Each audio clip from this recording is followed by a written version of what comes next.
Carta del apóstol Pablo a Tito, capítulo 1, y voy a leer para ustedes el versículo 5 al versículo 9. Leo para ustedes la palabra del Señor. Por esta causa te dejé en Creta, para que corrigiera las cosas que faltan y establecieras ancianos en cada ciudad, así como yo te mandé. Si alguno es irreprensible, marido de una sola mujer, que tenga hijos creyentes, que no estén acusados de disolución ni sean contumaces. Porque es necesario que el obispo sea irreprensible, como administrador de Dios, no soberbio, no iracundo, no dado al vino, no pendenciero, no codicioso de ganancias deshonestas, sino hospedador, amante de lo bueno, prudente, justo, santo, templado, retenedor de la palabra fiel, que es conforme a la doctrina, para que también pueda exhortar con sana doctrina y convencer a los que contradicen. Esta es la palabra del Señor. El título del sermón en esta mañana es El pastor como hombre confiable. El pastor como hombre confiable. Y la razón por la cual titulé el sermón de esta manera es porque evidentemente hay un problema que las iglesias de Creta están experimentando. Y ese problema tiene que ver con la necesidad de pastores confiables. Sin duda, esto nos deja ver que el apóstol Pablo no fue el que fundó estas iglesias. En algún momento del avance de la predicación del evangelio en ese primer siglo, alguien establece estas congregaciones. Sin embargo, no son iglesias completamente organizadas. ¿Cómo sabemos que no son iglesias completamente organizadas? Bueno, por la razón en la cual el apóstol Pablo envía a Tito a Creta con un propósito fundamental: establecer ancianos en cada ciudad. En otras palabras, la iglesia o las iglesias de Creta no eran iglesias completamente organizadas, les hacía falta tener pastores. Pero no cualquier clase de pastores, como lo vamos a ver a partir del versículo 6, sino pastores de carácter y competentes. El carácter y la competencia son esenciales para la vida del pastor y para la vida de cualquier creyente. Así que el pastor, como hombre confiable, es la persona indicada para que el Señor la use poderosamente para organizar estas iglesias de Creta. Este consejo de pastores, plural, consejo de pastores, es necesario para que las iglesias de Creta sean iglesias completamente organizadas. La manera como vamos a desarrollar nuestros sermones en 3 encabezados. En primer lugar, vamos a ver la necesidad, el pastor como hombre confiable para que las iglesias estén completamente organizadas. Número 1, la necesidad de esos pastores. Su necesidad, es necesario pastores como hombres confiables, no cualquier tipo de hombre, hombres confiables. Número 2, segundo encabezado, su carácter. El carácter de estos pastores, y vamos a estar viendo el versículo 6 al versículo 8 como el apóstol Pablo nos deja una lista representativa del carácter de estos pastores como hombres confiables, su carácter. Y en tercer lugar vamos a ver su competencia, la competencia que estos pastores como hombres confiables deben tener para desempeñar el oficio de pastor. Deben ser hombres competentes. Así que vamos a ver 3 cosas básicamente para desarrollar el sermón: su necesidad, su carácter y su competencia, el pastor como hombre confiable. Veamos en primer lugar su necesidad, la necesidad de pastores como hombres confiables. Versículo 5. Por esta causa te dejé en Creta para que corrigiera las cosas que faltan, y escucha esto, y establecieras ancianos en cada ciudad, así como yo te mandé. El versículo 5 es el propósito de la carta de Tito. Si nos hiciéramos la pregunta, ¿cuál es el propósito de la carta de Tito? ¿Qué llevó al apóstol Pablo a redactarle esta carta a este joven ministro para desempeñar su oficio como pastor en estas iglesias y establecer a otros? Pues era ese. El propósito era corregir lo deficiente. Esta iglesia no era una iglesia completamente organizada, le hacían falta elementos fundamentales para que fuese una iglesia completamente organizada. Ahora, como lo vemos en el texto, lo que les faltaba era ancianos. pluralidad de ancianos, un consejo de ancianos. La palabra que se utiliza en nuestro pasaje es establecer ancianos. Y esa palabra establecer significa nombrar oficialmente a un juez, nombrar oficialmente a un gobernante. Implica ejercer autoridad. Y Pablo la está utilizando aquí en relación o con relación a los ancianos que deben tener estas iglesias. Deben ser nombrados oficialmente. Por ende, deben ejercer autoridad sobre las iglesias. De ahí que cuando estudiamos esa palabra que se traduce por establecer, tiene que ver con el ejercicio de la autoridad de un juez o el ejercicio de autoridad de un gobernante. En este caso, los pastores que sean nombrados oficialmente deben ejercer liderazgo representativo sobre toda la iglesia. Y para ejercer liderazgo representativo, es decir, van a representar a la congregación, deben hacerlo con autoridad. Esto no se puede hacer de cualquier manera, deben tener la autoridad dada por Cristo. Ahora, ¿quién es el que da a los pastores? Cristo da a los pastores, según Efesios capítulo 4, los pastores son dones hombres. Cristo mismo da a los pastores, pero el Padre también los da. ¿Recuerdan el texto en Mateo? Debemos orar por el Señor de la mies, ¿para qué? Para que levante, para que envíe, ¿qué? Obreros a la mies. ¿Quién es el que los envía? El Padre es el que los envía. Por eso debemos orar al Padre para que envíe los obreros, los predicadores de su palabra. El Padre envía a los predicadores, Cristo envía a los pastores. Y en Hechos capítulo 20 versículo 28 dice que el Espíritu Santo los puso por obispos de la grey. En otras palabras, el Padre envía predicadores, Jesucristo da a los pastores como regalos para la iglesia y el Espíritu Santo los pone como supervisores de la congregación. La Trinidad tiene que ver con los pastores. Así que, hermanos, el hecho de que en una iglesia haya un solo pastor es un regalo de Dios. Es un regalo de Dios. Ahora, el hecho de que en una iglesia hayan 2 pastores, bueno, cuánto más regalo de Dios. Que hayan 3 pastores, mucho más. 4 pastores, mucho más. Y todos los que el Señor quiera darle a la iglesia. ¿Y cuántos pastores debe tener una iglesia local? Solamente el Señor lo sabe, porque Él es el que los da. Él es el que guía a su pueblo para reconocerlos públicamente. Esto le compete exclusivamente a la Trinidad, al Padre, al Hijo y al Espíritu Santo. Ahora bien, si estos hombres deben ser nombrados oficialmente para el ejercicio del liderazgo representativo, por ende con autoridad, pues no debe ser uno idealmente, deben ser varios. Miren la siguiente palabra: establecer ancianos, plural, no solamente uno, varios, muchos, plural, ancianos. Vaya conmigo a Hechos capítulo 20, por favor. Hechos capítulo 20. Y mire conmigo el versículo 28, Hechos 20, 28.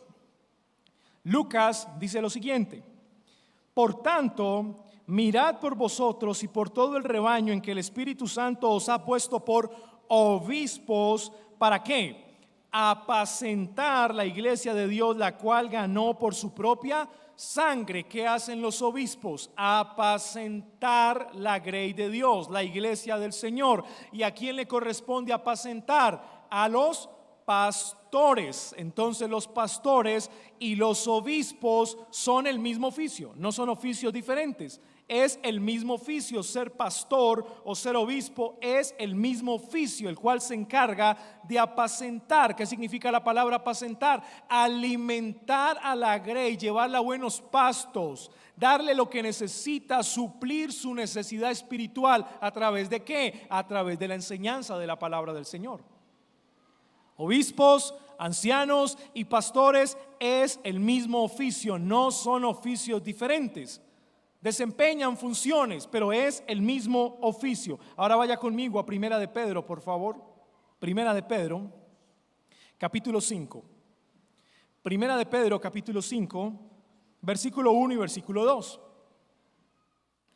Dice el Espíritu Santo por medio de Pedro: ruego a los ancianos, la misma palabra de Tito capítulo 1 versículo 5, establecer ancianos, presbíteros, personas que tienen experiencia, sabiduría, inteligencia para liderar. Eso es lo que significa.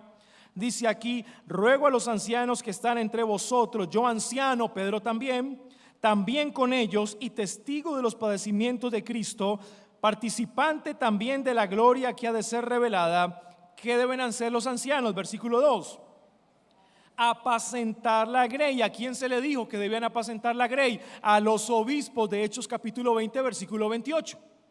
Ancianos, obispos, pastores, es el mismo oficio. Los ancianos deben apacentar la grey de Cristo que está entre vosotros. Ahora escuche: teniendo cuidado de ella. Y la palabra griega que se traduce por cuidado es la misma palabra que se traduce por obispos. Es decir, supervisándola. Quiere decir el texto, supervisándola. Lo que hace un obispo, supervisar. Apacentar la grey de Cristo que está entre vosotros, teniendo cuidado, protegiéndola, supervisándola. Ahí están todas las palabras en un mismo texto para describir el mismo oficio. Pastor, anciano, obispo, es el mismo oficio, no son oficios diferentes. Volvamos a Tito capítulo 1, versículo 5. Cuando regresamos a nuestro pasaje, ahora podemos tener una idea mucho más amplia de lo que significa establecer ancianos o establecer pastores o establecer obispos. Es el mismo oficio, en plural. Deben trabajar como un equipo. Lo que cada iglesia que ha sido establecida en cada ciudad en la isla de Creta debe tener para ser una iglesia completamente organizada es una pluralidad de pastores. Una pluralidad de pastores. Y noten, tenían una iglesia en cada ciudad. Ahí podemos ver un principio misiológico muy interesante: metropolitano. La misión, por lo menos como fueron fundadas estas iglesias, es que hubiese una iglesia bíblica en cada ciudad de la isla de Creta. ¿Notan eso? Se está avanzando por las ciudades, la metrópolis. Es una misión metropolitana y nos puede dejar principios muy interesantes en nuestro avance de establecimiento de iglesias. Así que la necesidad de estos pastores, plural, es para completar a la iglesia, para que la iglesia sea completamente organizada. Y eso ya a nosotros nos da una enseñanza eclesiológica. Cuando una iglesia está completamente organizada, cuando la iglesia tiene pluralidad de pastores. ¿Qué es lo que debe buscar una iglesia después de haber sido establecida o plantada? Debe buscar la consolidación de la membresía para posteriormente entonces tener su consejo de pastores o de ancianos plural, no solamente uno, un consejo de pastores. He ahí la necesidad para una iglesia completamente organizada. Esto nos lleva a nuestro segundo encabezado: el carácter. El carácter de estos pastores. Si bien Tito tenía la responsabilidad de nombrar a estos pastores juntamente con las iglesias, de tal manera que ellos pudieran desarrollar su oficio con autoridad, pues no podían ser cualquier tipo de hombres, ¿verdad? O el primero que dijera: bueno, yo tengo un sentir en mi corazón, Tito, ponme como pastor. O sencillamente el Señor me lo reveló una noche, yo debo ser el pastor de esa iglesia, ponme como pastor. No. O tengo bastante dinero, Tito, ya sabes cómo trabajar, ¿verdad? No. Notan que lo más importante que debe tener el pastor para ser un hombre confiable es carácter. Es carácter. Y es por eso que el apóstol Pablo nos da una lista no exhaustiva, pero sí representativa. ¿Qué significa esto? Que la lista representa todos los requisitos que debe tener una persona para ser un pastor confiable. Hermanos, pastores hay muchos.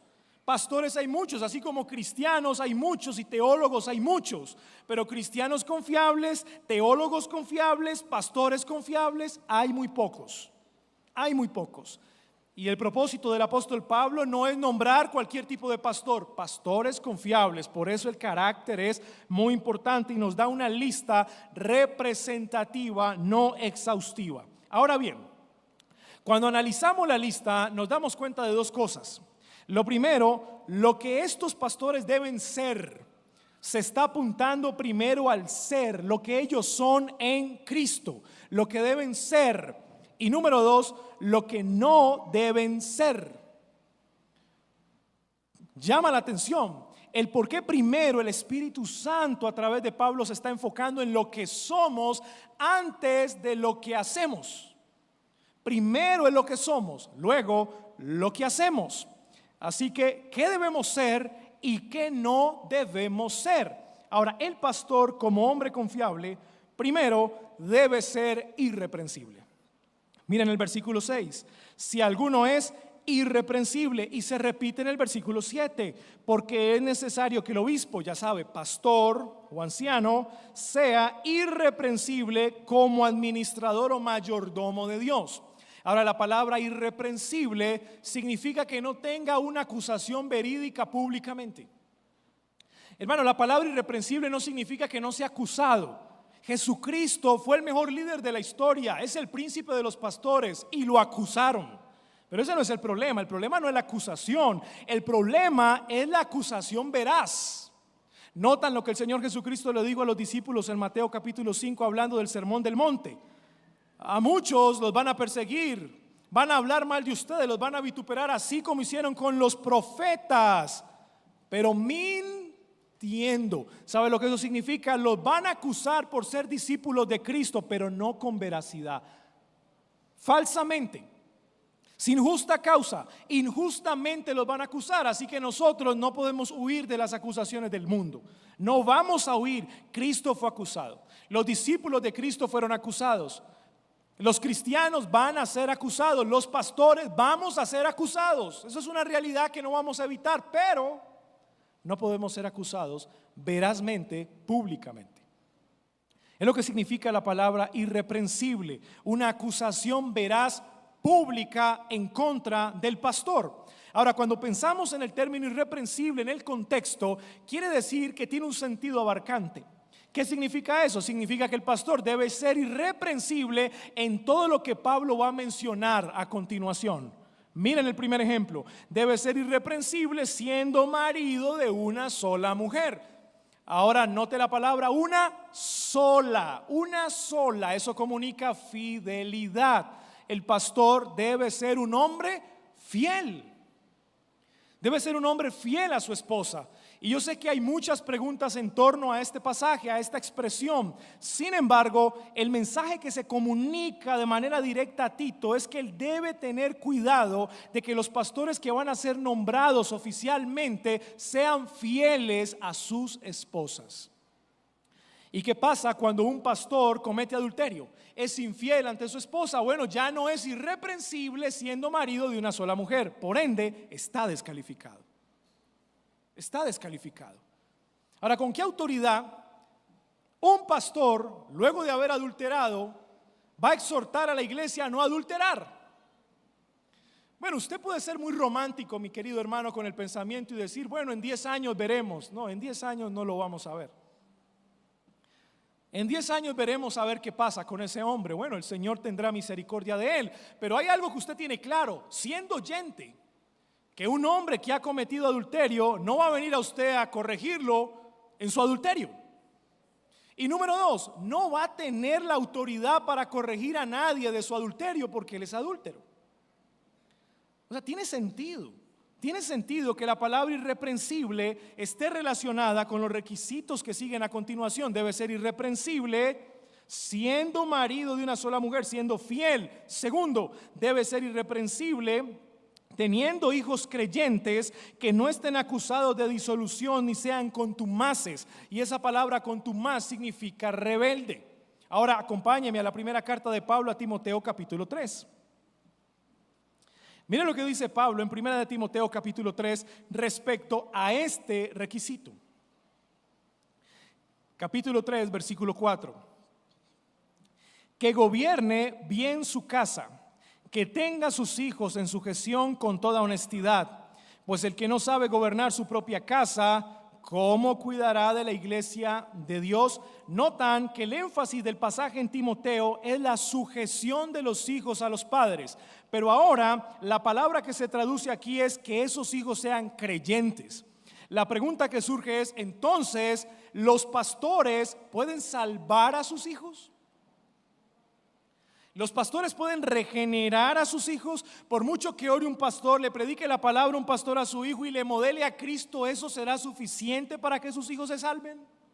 No. a lo largo de todo el testimonio de las Escrituras, nos damos cuenta que la salvación es únicamente del Señor. Y es tan imposible la salvación para el hombre que es un misterio. Que es un misterio, es tan imposible que es un misterio. ¿Recuerdan la conversación que el Señor tuvo con el joven rico?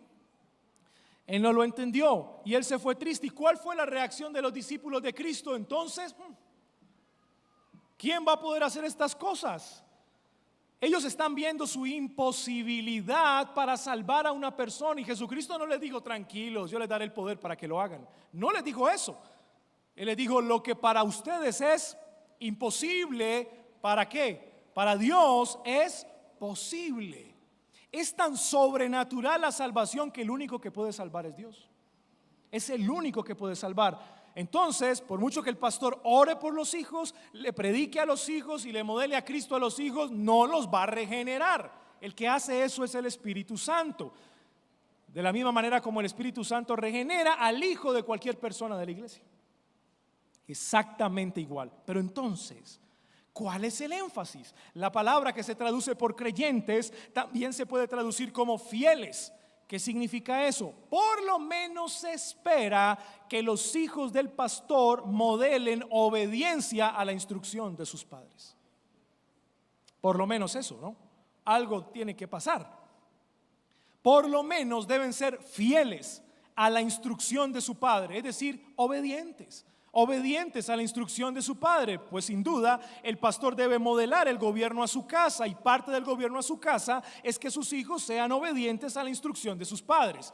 Esa obediencia no los hará salvos, el único que los salvará es el Señor, pero por lo menos deben ser obedientes a la instrucción de su padre, el pastor. De ahí que deben ser hijos que no se opongan al ministerio de su padre. No se opongan, sino que lo apoyen, lo respeten, aunque en el fondo de su corazón quizá muchos no lo compartan. Pero por lo menos no se opongan al ministerio de sus padres, sino que con buena conciencia entiendan el oficio al cual su padre ha sido llamado. O sea, se espera mínimamente eso. Ahora, nuestras traducciones lo traduce como creyentes, pero es mejor traducirlo como fieles o hijos obedientes a la instrucción de sus padres. En eso el pastor debe ser irreprensible. Irreprensible. Sigamos, vayamos al versículo 8.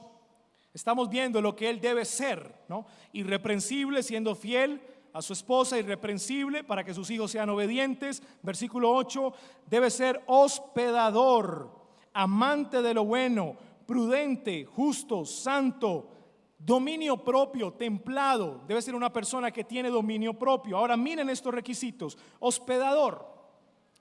La palabra hospedador significa aquel que le da lugar a un forastero. Eso es lo que significa. Y para ese tiempo era muy entendido eso. Habían muchas personas que eran forasteros, que caminaban como itinerantes por toda la región, no tenían un lugar donde recostar su cabeza. Ahora, una gran muestra de bondad y de amor era darle un lugar a esa persona en su casa.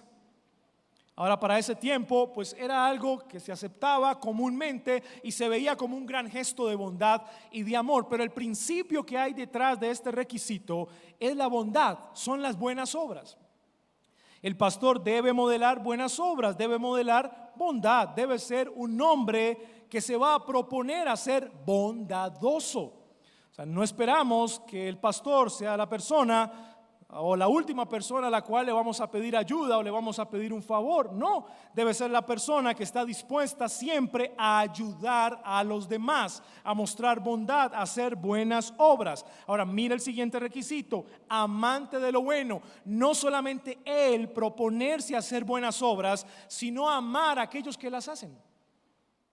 Y aquí hay una aplicación muy interesante para los pastores en primer lugar y luego para toda la iglesia. El pastor siempre debe proponerse por reconocer lo bueno del otro. Eso es lo que implica reconocer lo bueno del otro, lo bueno del hermano, lo bueno del otro pastor. Siempre reconocerle su virtud, no pasar por alto sus pecados, no pasar por alto la corrección, pero siempre tener un espíritu de reconocimiento de la virtud y las bondades del otro. El pastor debe ser agradecido. Debe estar reconociendo eso, hermanos. Y yo sé, es incómodo a veces que le reconozcan a uno cualquier cosa. Es incómodo. Sin embargo, es un gesto de bondad. Cuando otra persona por lo menos da las gracias o por lo menos reconoce las virtudes que el Señor te ha dado. Ahora, el pastor es el primero que debe hacer eso. ¿Qué tal un pastor hipercrítico? ¿Qué tal un pastor hipercrítico? Que el pastor mira a la iglesia y se levanta todos los días y dice: ay, qué iglesia, la iglesia que me tocó. ¿Pueden ustedes pensar un pastor así? ¿Viviría cómo entonces? ¿Qué iba a modelar un pastor así?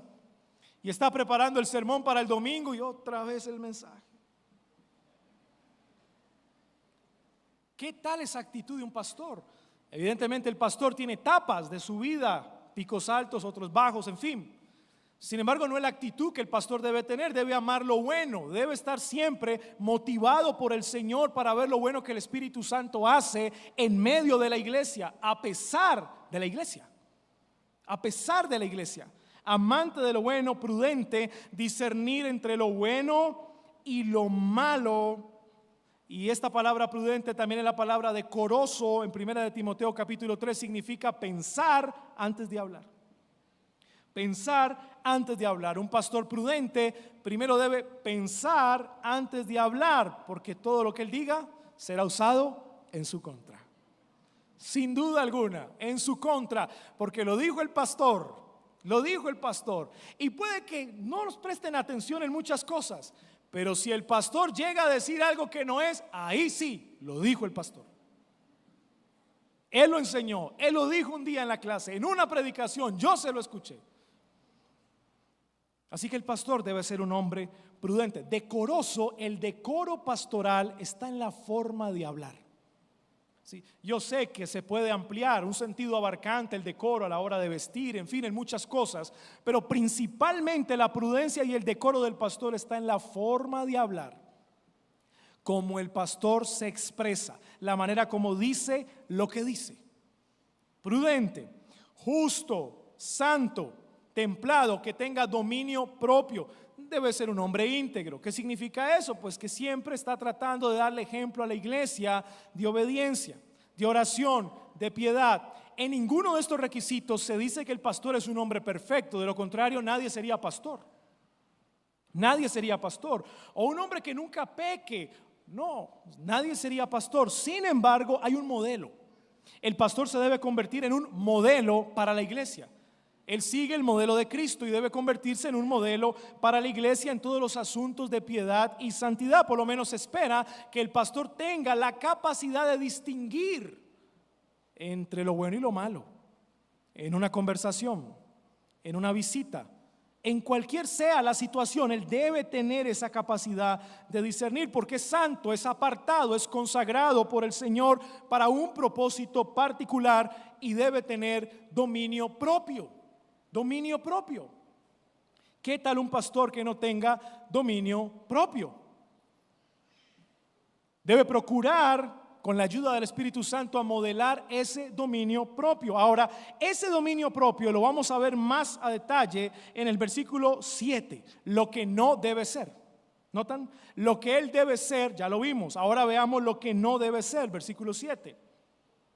No soberbio, no iracundo, no dado al vino, no pendenciero, no codicioso de ganancias deshonestas. Y todos estos vicios están ligados al dominio propio. O sea, la falta de dominio propio lleva al pastor y a cualquier persona a cometer estos pecados. No soberbio, no puede ser un señor, un tipo altivo, orgulloso. No, que busque la fama, que su interés para ser pastor es su nombre, es su fama, eso es lo que más le interesa del ministerio. Pues no, está siendo soberbio, iracundo, lo que significa que ande peleando, que no tenga la capacidad de soportar y ser paciente con la iglesia, con los hermanos cuando se presenten situaciones difíciles, sino que a la mínima diferencia que tenga con algún hermano, entonces responda de manera inadecuada. O sea, una persona explosiva cuando algún hermano venga a decirle algo. No, debe tener dominio propio. No lo puede enseñorear la ira. No dado al vino, en otras palabras, no puede ser un borracho. ¿Qué tal? ¿Qué tal un pastor borracho? ¿Con qué sobriedad va a predicar? ¿Con qué sobriedad va a preparar el sermón? ¿Cómo está usted tranquilo y confiado de que la predicación del domingo es veraz? Y de que ese hombre hizo un trabajo diligente en su casa, buscando al Señor, orando, estudiando sobriamente. Si es un borracho, si se embriaga como pastor, claro que queda descalificado, no pendenciero. Ahora hoy, en el contexto en el que nos encontramos, quizá muchos pastores podrían decir, pero bueno, yo no peleo con nadie. Sí, pero hoy la batalla se da en otro campo, se da en las redes sociales. La batalla se da en las redes sociales. Y aquí yo tengo una apreciación crítica del asunto. Para ese tiempo ser pendenciero significaba entrar en una riña. Básicamente era algo que ocurría presencialmente. Pero hoy ser pendenciero está ocurriendo en las redes sociales. Y yo me pregunto, ¿cuánto tiempo tienen esos pastores que andan peleando en redes sociales? Por lo menos, hermanos, yo les soy honesto, ser pastor demanda de mucho tiempo, de mucho tiempo. Y por lo menos no tenemos tiempo que perder en esas cosas. Así que cuando una persona pasa el tiempo perdiendo el tiempo en esas cosas, peleando con otros en redes sociales, deja mucho que decir. Y les voy a decir algo, y muchos de ellos son famosos y usted los escucha. Y usted los comparte por WhatsApp. ¿Sabe qué pasa, hermano? A usted le falta discernimiento. A usted le falta discernimiento. Bueno, para eso estamos predicando la palabra del Señor. Ahora ese dominio propio también se le debe ver no codicioso de ganancias deshonestas. Bueno, no es pastor por la ambición al dinero, porque vea en el ministerio pastoral la posibilidad de hacerse rico. Ganancias deshonestas. Increíble eso. Ahora, ya ocurría en el tiempo de Pablo. Sí, estaba ocurriendo en la isla de Creta. Sí, en las iglesias. Sí estaba ocurriendo y ocurre hoy. Y ocurre hoy exactamente igual. Y todavía uno se monta en un taxi, alguien lo lleva y siempre le hacen la pregunta cuando se dan cuenta que uno es cristiano o uno es pastor. ¿Y esos de garaje qué? Es la primera pregunta que le hacen a uno. ¿Y esos que piden plata públicamente qué? Y ahí uno empieza a hacer un ejercicio apologético. ¿Sabe lo que significa la apologética? Defensa. Empieza uno a defenderse, porque tampoco, ¿no? Se puede quedar uno callado, eso lo vamos a ver. Sin pelear. Sin pelear. Y tiene uno que empezar a explicarle que no todos los pastores somos así. Pero la gente piensa eso. Es un negocio, ser pastor es un negocio básicamente. Abren un garajito ahí, empiezan a predicar lo que la gente quiere escuchar y con el tiempo van recogiendo plata. Bueno, hermanos, pasaba en el tiempo de Pablo y sin duda pasa en nuestro tiempo. Pasa en nuestro tiempo. Y por la gracia de Dios aquí no somos así, por la gracia de Dios. Porque si no fuera por la gracia de Dios, ni usted ni yo sabríamos a dónde nuestro corazón ambicioso nos hubiera llevado. Ni usted ni yo sabríamos. Solo por la gracia de Dios. Así, no codicioso de ganancias deshonestas. Esto es lo que él no debe ser. Lo que él debe ser y lo que él no debe ser resume en el carácter del pastor. Básicamente lo que hace Pablo aquí es describir el carácter del pastor. Para ser un pastor confiable, pues debe tener carácter. Las características de Cristo, el príncipe de los pastores. El príncipe de los pastores. Ahora bien, no es suficiente el carácter para ser pastor confiable. No es suficiente el carácter, porque claro, tiene todas estas características. Deseamos que sea pastor, pero cuando va a enseñar, nadie le entiende. Nadie le entiende. Es un buen hermano, es un hermano amable, es un hermano carismático, pero cuando va a predicar, nadie le entiende lo que predica. Y lo hace de todo corazón. Es sincero cuando lo hace, pero lamentablemente nadie le entiende. Es importante que el carácter vaya acompañado de la competencia. Y ese es el tercer encabezado. Su competencia. La competencia que debe tener el pastor para ser un hombre confiable. Versículo 9. Aquí está la competencia. retenedor de la palabra fiel que es conforme a la doctrina, para que también pueda exhortar con sana doctrina y convencer a los que contradicen. Ahora yo quiero anotar aquí 3 palabras claves, son 3 verbos: retener, exhortar y convencer. La competencia del pastor como hombre confiable está aquí, primeramente, en retener la palabra fiel. ¿Sabe lo que eso significa? Que el pastor, antes de ser maestro, fue estudiante, fue aprendiz. Fue aprendiz. Este es el proceso correcto, ¿sí? Es el proceso correcto. Yo sé que si hiciéramos un examen, un análisis del ministerio pastoral en nuestros días, vamos a tener problemas aquí en la competencia, porque simplemente muchos llegaron ahí, los pusieron ahí como pastores, pero nunca fueron formados para eso. Nunca estudiaron teología. Fueron puestos ahí. Sin embargo, no se trata de desacreditarlos, esa no es la intención. La intención es que veamos la seriedad de la competencia pastoral. El pastor, antes de exhortar, es decir, instruir, debe retener. Significa aprender, estudiar, tener base, convicciones primero él. Recuerdan, el pastor es pastor, pero también es oveja. No deja de ser oveja que necesita ser pastoreado. Bueno, el pastor como maestro primero tuvo que ser un aprendiz y aún siendo maestro sigue aprendiendo. O sea, debe tener disposición de aprender, de crecer en el conocimiento, de que otros le instruyan. Así que la competencia inicia reteniendo la palabra fiel, aprendiendo, estudiando primero, teniendo convicción de la doctrina segundo, para que también, noten, pueda exhortar con sana doctrina. Esa palabra exhortar significa instruir, animar doctrinalmente al otro. Bueno, no se puede hacer fielmente si primero no estudié, si primero no fui formado en la doctrina. Si no tengo convicción doctrinal, ¿cómo voy a poder enseñar a otros a tener convicción si yo como pastor no tengo convicción? La convicción inicia por el pastor. ¿Qué tal que ustedes vengan cada domingo y nos escuchen decir cosas diferentes cada domingo? Estamos viendo a ver cómo mejoramos la doctrina cristiana. Quizá hay cosas que vamos a innovar doctrinalmente, pues eso a usted no le va a traer seguridad, eso a usted no le va a traer paz. La pregunta que usted se va a hacer es, bueno, ¿dónde están las convicciones de nuestros pastores? Pero Pablo, cuando habla de la competencia del pastor, apunta a eso. El pastor debe ser formado, debe ser un aprendiz, un estudiante, tener convicciones para luego exhortar con sana doctrina y finalmente convencer a los que contradicen. Y eso significa, debe ser un apologista. El pastor debe defender la verdad. Pero ¿cuándo se espera que defienda la verdad? Una vez ha pasado por el estudio, una vez ha sido maestro de la iglesia, ahora el pastor tiene la convicción suficiente para defender la verdad. Es por eso que no vale la pena hacer parte de debates y cosas, no es el fin. El fin aquí es convencer a los que contradicen, no es ganar un debate.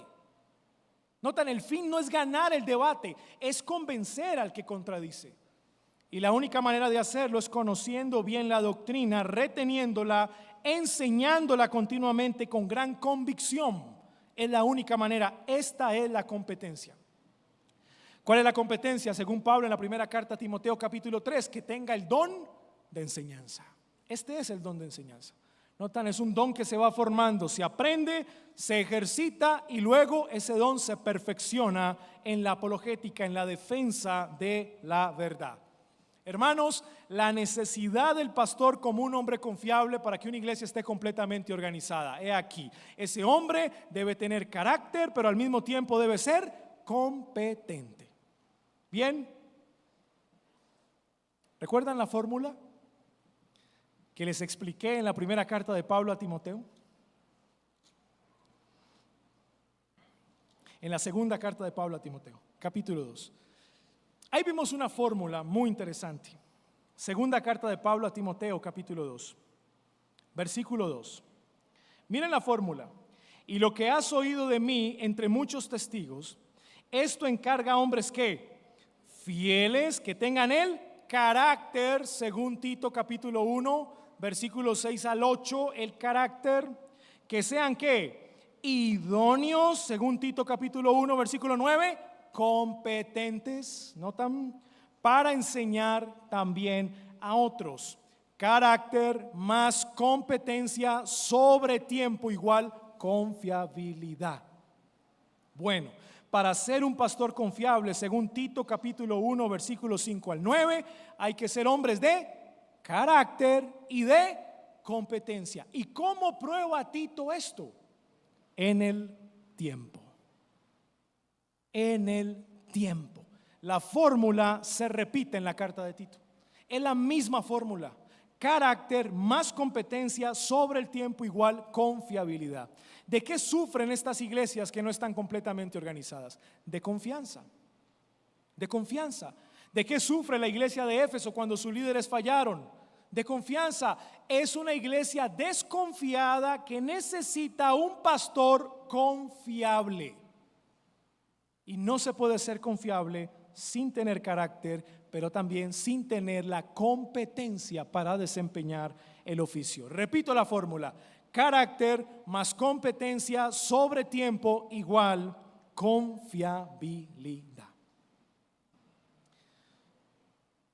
Hermanos, ¿para qué nos sirve esto? Un texto como este tan importante. Número 1, para recordar que el único que cumple perfectamente estas características es Cristo. Es lo primero, es Cristo. El príncipe de los pastores es Cristo. El pastor perfecto es Cristo. Y ante la decepción que tú tengas de tus pastores, acude diligentemente a tu pastor, que no te fallará, que es Cristo. Él es fiel. Él es fiel. Segundo, para que la iglesia ore por sus pastores. Bueno, si se dio cuenta, estas son cosas que los pastores debemos estar en continua reflexión. De lo contrario, quedaremos descalificados. Quedaremos descalificados. Y la descalificación de un pastor no solamente le hace daño al pastor, a su familia, a la gloria de Dios, a la santidad del Señor, sino a la iglesia. El daño de la iglesia es tremendo. ¿Qué debe hacer la iglesia entonces? Orar por sus pastores. Si hay algo que usted puede hacer por nosotros, queridos hermanos, es orar continuamente por nosotros. Y cuando ustedes nos dicen: pastor, estoy orando por usted para que el Señor le dé salud, para que le vaya muy bien en la predicación, créame, hermanos, que lo recibimos con mucho cariño, con mucha gratitud, con mucho cariño y con mucha gratitud, porque eso es lo que nosotros necesitamos, que ustedes oren por nosotros. Tercero, el estándar de estos requisitos es para todos. Querido hermano, no estés pensando ahí sentado, por favor: al pastor es el que le toca ser fiel con la esposa. Cuidado. Esto es para todos. ¿De quién se espera fidelidad? De toda la iglesia. ¿Es al pastor al que le toca ser sobrio? No. Es un estándar para todos, hermano. El pastor lo modela por su oficio, pero es para todos. Algo más. Y número 4. Este texto nos ayuda a batallar o a contrarrestar las 3 P. Las 3 P. P de papá, las 3 P. Hay 3 P que son muy peligrosas y andan por ahí. 3 P. Y cuando yo no tengo en cuenta un texto como este, voy a caer en la tentación de cualquiera de esas 3 P. Primera P, poder. Es que quiero el ministerio pastoral porque me da posición, autoridad, me da poder. Bueno, si tú tienes esa apreciación del ministerio pastoral, entonces muy seguramente tú no has sido llamado a ser pastor. ¿Cómo evitamos la primera P de poder con un texto como este? Carácter más competencia sobre el tiempo igual confiabilidad. Segunda P, posición. Qué bueno ser pastor, es que ocupan una posición de tanta influencia, la gente los abraza, todo el mundo se les ríe y hasta le dan platica. Posición. querido hermano, si esa es tu motivación para ser pastor, muy seguramente tú no estás siendo llamado para ser pastor. A la luz de un texto como este, no es ni el poder ni la posición. Y tercera P, personalidad. Es que es tan carismático, le sonríe a todo el mundo, es un hermano muy amable. No es por el carisma que alguien es pastor. No es por lo carismático que sea o porque ande sonriendo. No es por eso, hermanos. ¿Cómo evitamos la P de personalidad? Carácter más competencia sobre tiempo igual confiabilidad. ¿Se acuerdan de las 3 P? Espero no se les vaya a olvidar. Poder, posición y personalidad. Vamos a eliminar esas 3 P sujetándonos al testimonio de las Escrituras. Querido amigo, sin duda alguna tú estás ahí, en esas 3 P. Querido amigo, tu corazón está lleno de ambición, quieres el poder, quieres autoridad, quieres la influencia, quieres ganar por tu personalidad. Confías en ti mismo, pero te voy a decir una cosa.